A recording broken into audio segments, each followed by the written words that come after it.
He owned the city's shadows. She was the light he thought he'd extinguished forever.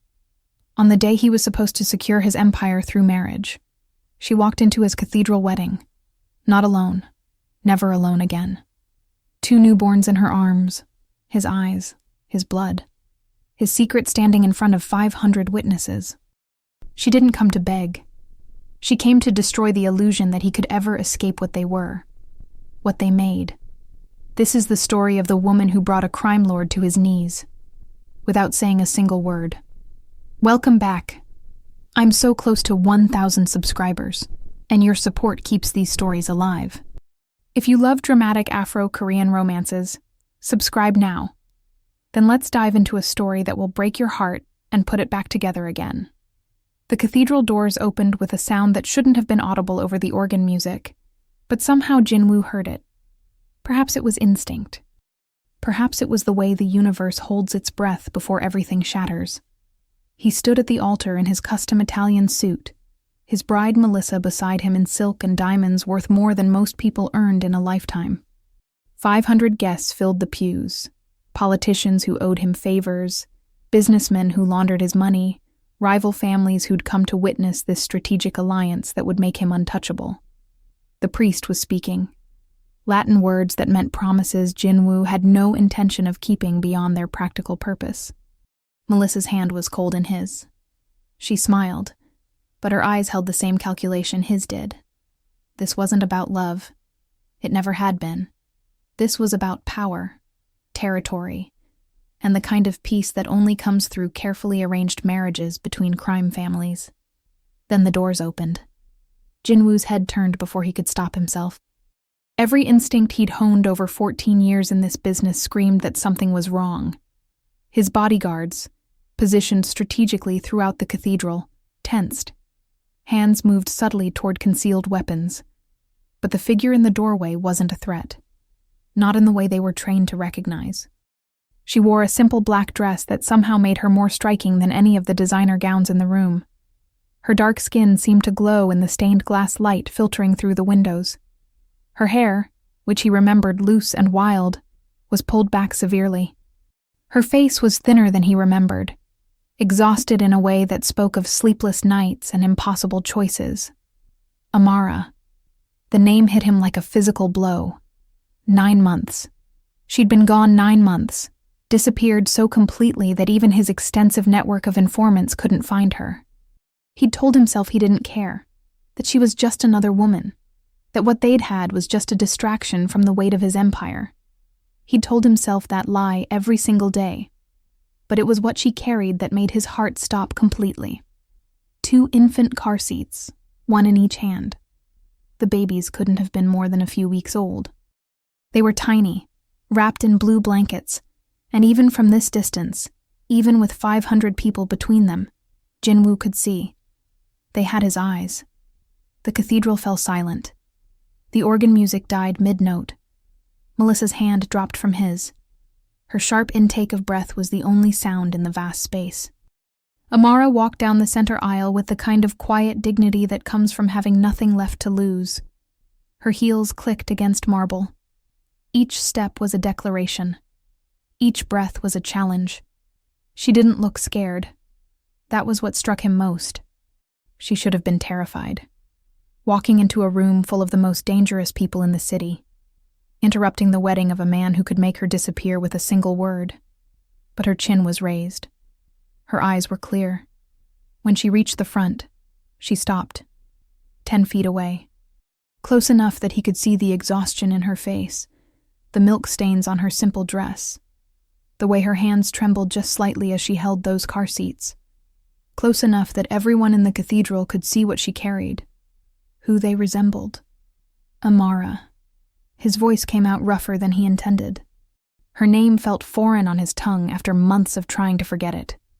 What? Don't. She cut him off. Her voice was steady, but he knew her well enough to hear the fracture underneath. Don't pretend you don't know what this is. What they are. One of the babies made a small sound. The other stirred. In that moment, with hundreds of witnesses watching, Jinwoo felt his carefully constructed life begin to crack. Melissa stood frozen beside him. Her father, Don Castillo of the Italian syndicate, was in the third row. His face had gone dark with fury. This alliance was supposed to unite two families, expand territory, and a decade of territorial disputes. This wedding was a business transaction worth hundreds of millions, and Amara had just walked in holding living proof that Jinwoo had secrets, vulnerabilities, attachments. "I didn't come here to ruin your day," Amara said softly, but her voice carried in the silent cathedral. "I came here so you could see them, so you could know what you're walking away from." She set the car seats down gently on the marble floor. Then she straightened, and for the first time since she entered, her mask cracked just slightly. Her eyes glistened. "Their names are Jiho and Minho," she said. "They're 7 weeks old. They have your eyes, your stubborn chin, your habit of making fists when they sleep." Her voice wavered. "They're yours, Jinwoo. They've always been yours." He couldn't move, couldn't breathe, couldn't think past the roaring in his ears. 7 weeks old. Which meant she'd been pregnant when she left. When she'd disappeared without a word, without a trace, leaving only a note that said she couldn't do this anymore. He'd thought she meant the relationship, the secrecy, the danger of loving someone in his world. He'd never imagined she meant she was carrying his children. "You have a choice to make," Amara continued. Her hands were shaking openly now, but her voice remained steady. "You can marry her, build your empire, secure your power. I won't stop you." She paused. "But I needed you to see them first. I needed you to know what you're choosing to walk away from." The silence that followed was absolute. Then Melissa spoke, her voice sharp with fury and humiliation. "Jinwoo, tell her to leave. Tell her those bastards aren't yours. Tell everyone this is some scheme to... They're mine." The words came out before he could stop them, before he could calculate the consequences, before he could remember that acknowledging these children, this woman, would destroy everything he'd built toward this moment. But looking at those two tiny faces, at Amara's exhausted defiance, at the way his sons, slept peacefully despite the chaos their existence had created, Jinwoo couldn't lie. Not about this. Not about them. The cathedral erupted. Don Castillo stood, his face murderous. Melissa stepped back as if Jinwoo had struck her. His own men looked uncertain, waiting for orders, for some sign of how to handle this unprecedented situation. And Amara just stood there, tears finally sliding down her cheeks, looking at him like she was memorizing his face one last time. "I thought so," she whispered. "I just needed to hear you say it." She bent to pick up the car seats. "Goodbye, Jinwoo." She turned to leave. And Jinwoo discovered that even crime lords can make choices that have nothing to do with power, territory, or strategy. Sometimes they make choices with their hearts. "Wait." The single word echoed through the cathedral like a gunshot. Amara's shoulders stiffened, but she didn't turn around.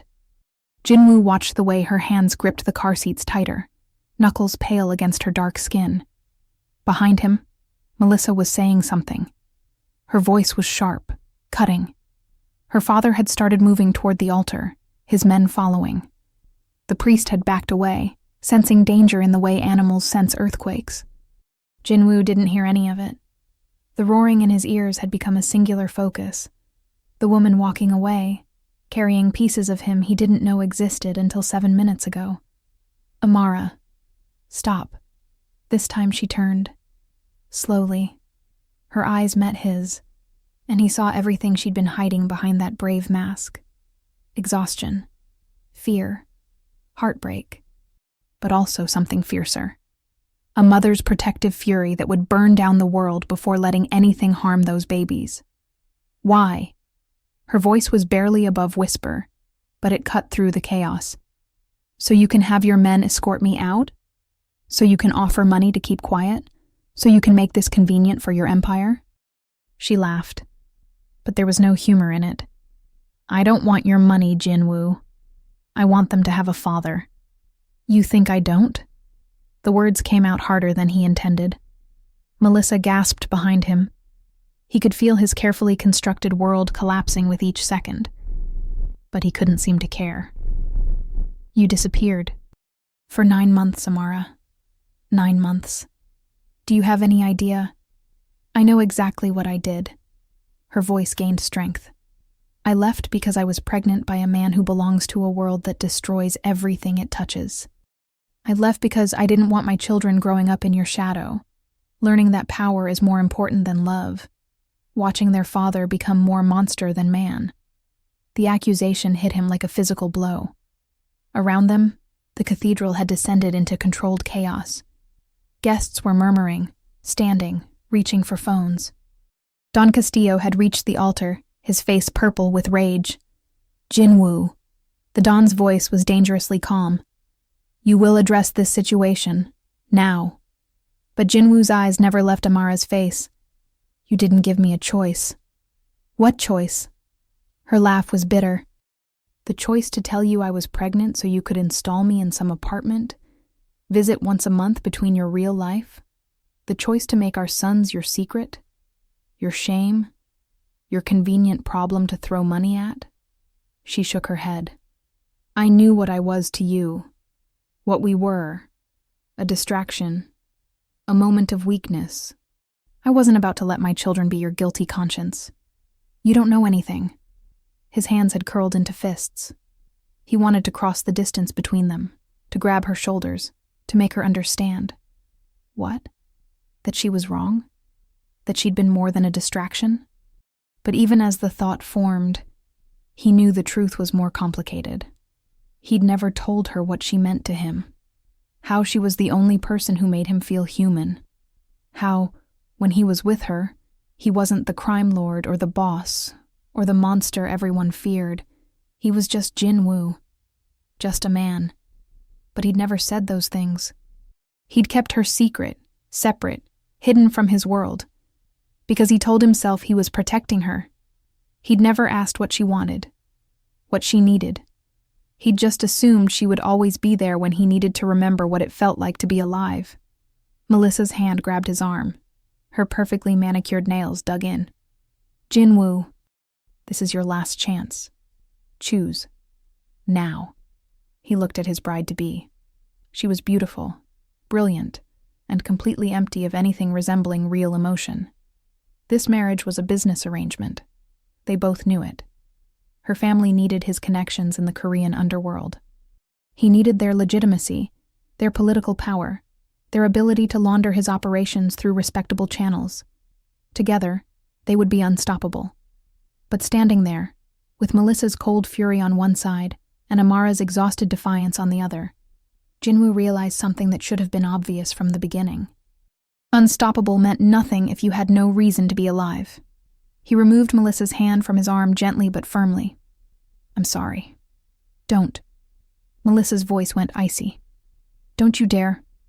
I'm sorry, he repeated, louder this time, addressing not just her, but her father, the assembled families, everyone who'd come to witness this union. This wedding won't be happening. The cathedral exploded. Don Castillo lunged forward, but Jinwoo's bodyguards moved faster, creating a barrier. Melissa was screaming. Guests were shouting. Someone's phone was recording everything. This would be all over the underground networks within the hour. Jinwoo's reputation, his carefully built alliances, his position as someone who always honored his deals, all of it was disintegrating in real time. And he discovered he didn't care. He crossed the distance to Amara in 4 long strides. She stood frozen, eyes wide, as if she couldn't believe what was happening. He stopped in front of her, close enough to see the silver stretch marks on her collarbone where her dress had shifted, close enough to smell the baby powder and milk and exhaustion that clung to her. You're right, he said quietly. Just for her. I didn't give you what you needed. I kept you separate from my life because I told myself I was protecting you, but really, I was protecting myself. Because if I let you in, if I let myself need you, then I'd have something to lose.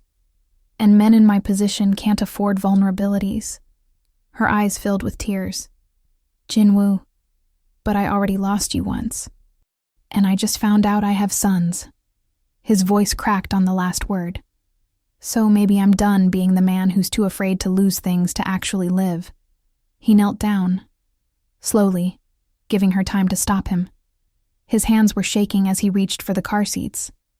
Up close, his sons were even more beautiful. Impossibly small. Impossibly perfect. Jiho had his eyes, but Amara's nose. Minho had her lips, but his stubborn chin. They were pieces of both of them, evidence of a connection he'd tried to pretend was temporary. I don't know how to be a father, he admitted, his voice rough. I barely know how to be human. My own father was a monster. Everything I know about family comes from organizations built on fear and blood. I know. Amara's whisper was broken. But I want to learn. He looked up at her, still kneeling, still holding the car seats with hands that had ordered deaths and broken bones and built an empire on violence. If you'll let me. If you'll teach me. If you'll give me a chance I definitely don't deserve. Behind them, the chaos continued. His world was burning. He could hear Don Castillo making threats, Melissa sobbing with fury, his own men uncertain whether to protect him or abandon this sinking ship. But Amara was looking at him like she was seeing him for the first time. Or maybe seeing him clearly for the first time without all the walls he kept between himself and the rest of the world. This will destroy everything, she said softly. Your alliances. Your position. The Castillos will come for you. Other families will see weakness. You'll have enemies you've never had before. I know. You built this empire. 14 years of blood and strategy, and I know. He stood, careful with the car seats. But what's an empire worth if I have no one to share it with? No reason to build it except more power, more territory, more of the same emptiness? He stepped closer to her. I've been empty for 9 months, Amara, since the day you left. I just didn't let myself admit it until I saw you walk through those doors. She was crying now, really crying, tears streaming down her face. I'm so scared. Me too. And it was true. Jinwoo couldn't remember the last time he'd admitted fear to anyone, even himself. But I'm more scared of watching you walk away again. Of never knowing my sons. Of spending the rest of my life wondering what I gave up for an empire that never made me happy anyway. Jinwoo. She reached out, her hand trembling, and touched his face. Just a light touch, her fingers against his cheek. But it felt like coming home. We can't undo this. Once you walk out of here with me, with them, there's no going back.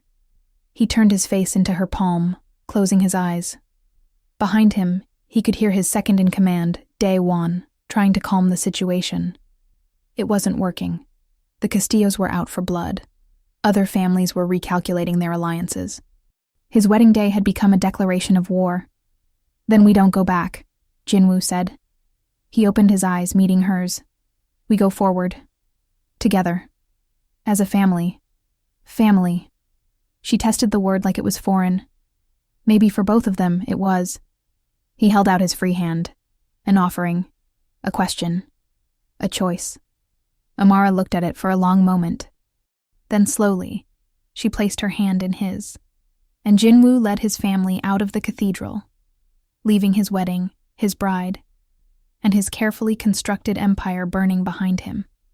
The sunlight outside the cathedral was blinding after the stained glass dimness. Jinwoo's eyes adjusted as he descended the marble steps, still carrying Jiho and Minho in their car seats, Amara's hand warm and solid in his free hand. Behind them, the cathedral doors burst open. Dae-won appeared, his usually calm face tight with tension. Behind him, Jinwoo could hear shouting, could imagine the chaos he'd left in his wake. Boss. Dae-won's voice was carefully neutral. The cars are here. But we have a situation. Of course they did. Jinwoo had just committed professional suicide in front of 500 witnesses. He'd broken a strategic alliance, insulted a powerful family, and revealed a vulnerability that would have every rival circling like sharks. His phone was already vibrating in his pocket. He could imagine the messages flooding in, associates demanding explanations, partners recalculating their loyalties, enemies seeing opportunity in his chaos. Get them to safety. Jinwoo said, nodding toward Amara and the twins. Take them to the safe house in— No! Amara's voice was firm. She stopped walking, pulling her hand from his. I didn't come here to be hidden away again. I'm done being your secret. He turned to face her. Amara, you don't understand. The Castillos will come for you. I know.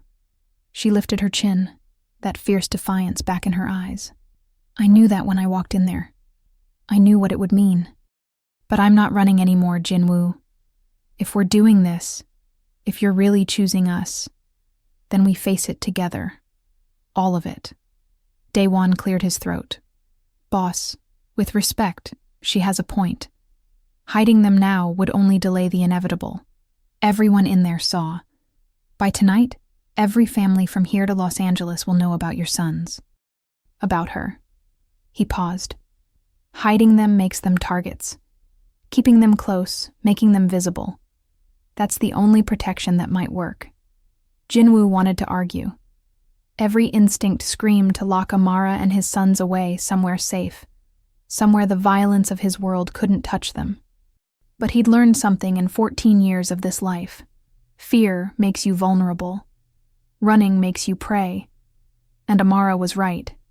He'd kept her hidden before, and all it had done was make her feel disposable. Make them both feel like what they had was shameful. If he was choosing this, he had to choose it completely. Okay. He nodded slowly. Then we go home. Together. And we figure out what comes next. The drive back to his penthouse was tense. Jinwoo sat in the back of the SUV with Amara and the twins, his hand never leaving hers, his eyes constantly scanning for threats. Daewon was in the front passenger seat, already making calls, his voice low and urgent as he tried to manage the fallout. The twins slept through it all, blissfully unaware that their existence had just started what might be a war. Tell me about them, Jinwoo said quietly. He needed to know. Needed to understand what he'd missed. Tell me everything. Amara's thumb traced circles on the back of his hand. Jiho was born first, 3 minutes before Minho. He's quieter, but when he cries, he really commits to it. A small smile touched her lips. Minho is more demanding, wants to be held constantly. They both hate being separated. If one cries, the other follows within seconds. Do they? He hesitated. Do they look for me? Wonder where I am? Her eyes softened. They're too young to understand absence yet, but I tell them about you. Every night. I tell them their father is strong and powerful, and that he would love them if he knew they existed. She paused. I guess now he does. Guilt crashed over him. You were alone, for all of it. The pregnancy, the birth, these weeks. I had help. She cut him off gently.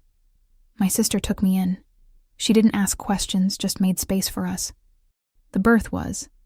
She trailed off, and he saw something shadow her face. It was complicated. Twins often are. But we made it through. Complicated. That was a word people used when they didn't want to share the terror. Jinwoo's grip tightened on her hand. Were you scared? Terrified. Her honesty was brutal. There were moments during the delivery when I thought I might not make it. And all I could think was that they would grow up without either parent, that you would never know they existed, that my last thought would be of you at some wedding, marrying someone else, never knowing what you'd lost. The image stabbed through him. Amara. But then they were here, and they were so perfect. And I decided that even if you never knew, even if I raised them alone, it was worth it. They were worth everything. The SUV pulled up to his building. Jinwoo's penthouse occupied the top 3 floors, excessive, ostentatious, and equipped with security that rivaled military installations. He'd always told himself he needed it for protection. Now he was grateful for different reasons. Daewon opened the door. I've doubled the security detail. No one gets up without clearance from you personally. Jinwoo nodded, then carefully lifted both car seats. Amara moved to help, but he shook his head. I've got them. You've been carrying them alone for months. My turn. The private elevator ride was silent except for the soft sounds of the twins breathing. Jinwoo watched their small chests rise and fall, memorizing their faces. His sons. He had sons. The concept still felt surreal, like something that happened to other people, normal people, not men who'd killed their first rival at 19. The penthouse doors opened to reveal his world, sleek, modern, expensive, and utterly devoid of anything a baby would need.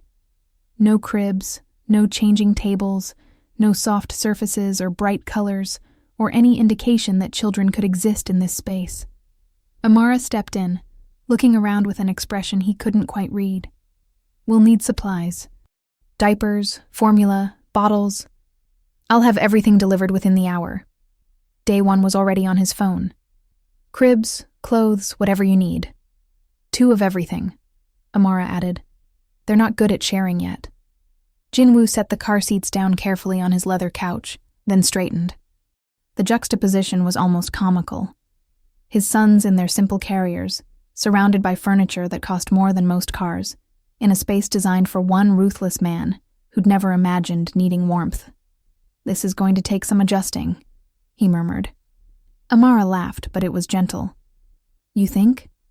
Minho chose that moment to wake up. His face scrunched, turned red, and then he let out a cry that seemed impossible from something so small. Immediately, Jiho joined in, just as Amara had predicted. Jinwoo froze. He'd faced armed rivals without flinching. He'd negotiated with men who'd killed for less than a disrespectful word. He'd built an empire on his ability to stay calm under pressure. But 2 crying babies rendered him completely helpless. Amara moved past him, lifting Minho with the ease of practice. "They're hungry. It's been almost 3 hours." She glanced at Jinwoo. "Do you want to try?" He looked down at Jiho, still crying in his car seat. I've never. Neither had I until 7 weeks ago." She adjusted Minho against her shoulder. "You just have to try." Jinwoo's hands, which had held guns and signed death warrants, trembled as he reached for his son. Jiho was so light, so fragile. He lifted him awkwardly, trying to remember how Amara had held Minho. The baby's cries intensified. "Support his head." Amara's voice cut through Jinwoo's panic as Jiho screamed in his arms. "Under his neck. Cradle his body." Jinwoo adjusted his hold, and the baby's cries softened. Jiho's tiny hand wrapped around his finger. Such impossible trust from something so fragile. "He's holding me," Jinwoo whispered. "That's what they do. Hold on and trust you'll keep them safe." Amara's eyes met his. "Even when the world is burning around you." Outside these walls, his empire was fracturing. His phone vibrated endlessly with messages he wasn't reading. Don Castillo was planning retaliation. Other families circled, sensing weakness. But his son's grip anchored him to something real. Purpose that had nothing to do with power. Daewon appeared in the doorway. "The Castillos are calling for a meeting. Tomorrow. The 5 families. They want you to choose. Between my family and my position." Jinwoo finished. "I'm not going. I'm done explaining myself to men who've never loved anything. They'll come for you. Let them." Jinwoo looked at Jiho's dark eyes. "I've built something that never made me happy. Time to build something different." After Daewon left, Amara spoke softly. "You can still change your mind. Apologize. Marry Melissa. Keep your empire. And you? Disappear again." Her voice steady despite the pain. "I just wanted you to see them first. Why risk it? Why come to my wedding?" She rocked Minho gently. "So they'd never think their father didn't want them. So I could tell them you knew they existed. That choosing your empire wasn't about them not being enough." The honesty broke him. She'd risked everything to protect their sons from feeling unwanted.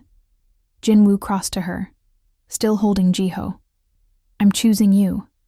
Choosing them. I don't know how to be a father. I've done terrible things.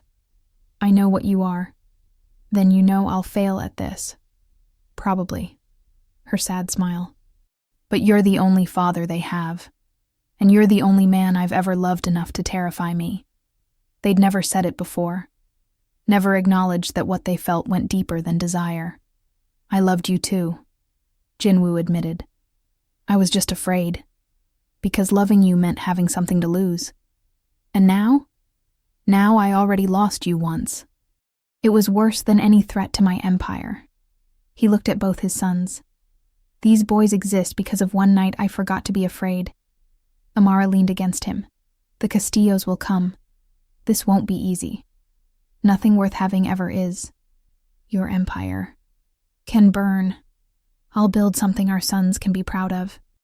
Outside, sunset painted his territory in gold and shadow. Jinwoo held his family and tried not to think about everything that could fall apart. For now, they were safe. For now, that was enough. The nursery appeared overnight. 2 cribs, soft blankets, everything a child could need. It looked like a room where love lived. Jinwoo stood at 3 a.m. watching Amara rock Minho. You should sleep. So should you. I can't. Every time he closed his eyes, he calculated threats. The Castillos are building coalition. They're reaching out to other families. To come after you. To destroy me. He said it flatly. What I did, leaving his daughter at the altar, that's unforgivable in our world. Amara stood, laying Minho in his crib. Are you having second thoughts? No, but you need to understand what's coming. The Castillos will strike hard. Then tell me. Her chin lifted. Stop protecting me and tell me what we're facing. He wanted to refuse. But she deserved truth. 3 years ago, a man testified against Don Castillo's nephew. The nephew went to prison. Jinwoo's voice was heavy. The Castillos found the witness in protection. They killed him, his wife, his mother, his 8-year-old daughter, sent pieces as a message. Amara paled but didn't look away. And Melissa is his only daughter. His pride. I didn't just break an arrangement. I humiliated her in front of everyone. He pulled Amara close. Made her look foolish. Rejected her for your black ex-girlfriend and illegitimate children. Her voice steady despite the hurt. I know what they'll call me. What they'll call our sons. He kissed her. Desperately. We're a family. Messy and dangerous, but we're a family. And I will burn down anyone who threatens that. That's what I'm afraid of. Not what they'll do to us. What you'll become protecting us. His phone buzzed. Daewon. 4 cars. Castillo colors. Outside. Watching. They're here. Jinwoo pulled up security feeds. 4 black SUVs surrounding his building. Not attacking. Just visible. Threatening. What do we do? Amara's calm voice carried fear underneath. Nothing. They're testing us. Jinwoo pulled her against him. Tomorrow I send my own message. What message? His smile was cold. That I'm not fighting for power anymore. I'm fighting for them. He nodded at the cribs. And that makes me infinitely more dangerous. Because you have something to lose. Because I have something worth losing everything else for. They watched their sons sleep while dangerous men watched from below. It should have been terrifying. Instead, Jinwoo felt calm. Clear. He'd spent 14 years afraid of having vulnerabilities. But standing here, his family safe in his arms, he realized his father had been wrong. Love didn't make you weak. It made you absolutely ruthless about protecting what mattered. God help anyone who threatened his family now. Morning arrived with crying babies and domestic chaos. Jinwoo woke in the rocking chair to Jiho's demands, followed by Minho's answering wails. Amara appeared, but Jinwoo held up his hand. Let me try. Changing diapers proved harder than negotiating with crime families. Tiny tabs, kicking legs, 3 attempts before success. But when Jiho finally settled with his bottle, peaceful and trusting, Jinwoo felt something shift in his chest. You're doing good, Amara said, feeding Minho. I'm fumbling. That's parenting, fumbling and hoping you don't break anything. His phone buzzed. Daewon. Chen family wants to talk. Before choosing sides. Jinwoo typed back. Bring them here. Here? Amara looked up sharply. You're bringing them to the penthouse? I'm done separating my life. He met her eyes. They need to see who I am now, what I'm protecting. If they're choosing sides, they should know what they're choosing. At noon, Robert Chen and Marcus entered. Expensive suits. Calculated expressions. Ready for confrontation. Then they saw Amara with both sleeping babies. Robert Chen stopped walking. I heard rumors. They're not rumors. Jinwoo stood beside Amara, hand on her shoulder. This is Amara. These are my sons, Jiho and Minho. 7 weeks old. They're why I walked away from the Castillo alliance. Marcus stared at the twins. Boss, I didn't know. No one did. I'm telling you now because you deserve to know what you're choosing. Jinwoo's voice was firm. The Castillos want war. I'm asking where the Chen stand. Robert sat slowly, eyes never leaving the babies. You walked away from the most powerful alliance in the city for my family. No flinching. Yes. The Castillos will come for everything. Your territory, your operations, your... His eyes flicked to the twins. Your vulnerabilities. I know what I've done, and I'm prepared. The question is whether you want to be part of that fight. There is no neutral. Robert laughed bitterly. You humiliated Don Castillo's daughter. Showed weakness. Not weakness. Amara spoke quietly but firm. Love. He can be moved by love. If that makes him weak in your eyes, you've already chosen. Robert really looked at her then, taking in her fearlessness, her dignity. You walked into his wedding, knowing what would happen. My sons deserved a father who knew they existed. Her hand rested on Minho's carrier, and I loved him enough to give him the choice. Silence except for soft baby breathing. Finally, Robert stood. The Chen family will remain neutral. We can't openly support you, but we won't join the Castillos. That's all I ask. You're going to lose, Marcus said quietly. You have everything to lose now. I know. Jinwoo's hand tightened on Amara's shoulder. But I'd rather lose fighting for something real than win building something empty. After they left, Amara turned. That was brave or stupid. Both. He pulled her close. But I'm done hiding you like you're something shameful. Even if it costs everything. He looked at their sleeping sons, at Amara, at this fragile, impossible family. I already have everything, right here. Outside, his empire sprawled in afternoon light. The Castillos would come. Other families would test him.